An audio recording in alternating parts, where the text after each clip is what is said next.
Let's talk about taxes. President Bush cut taxes on capital gains and dividends during his time in office, and there's been a lot of concern among investors that some of these tax cuts are going to disappear in the next administration. Can you tell us how Obama approaches the issue of taxes?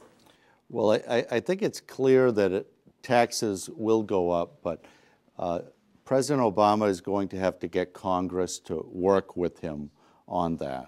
It's not something that he can do by himself, but I think there is a very legitimate chance that capital gains taxes will go up, taxes on dividends will go up, and corporate tax rates will not go down, as Senator McCain had proposed.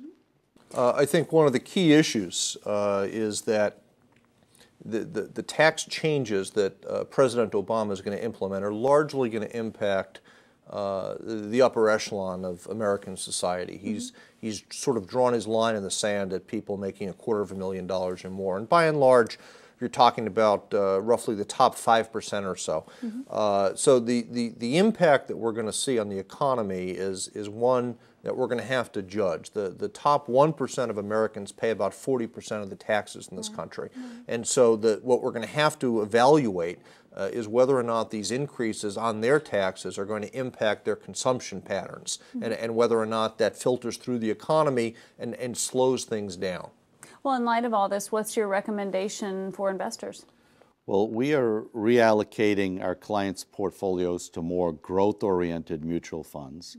And he's made a big push about clean energy. That will be another area that we will be allocating some of our assets to.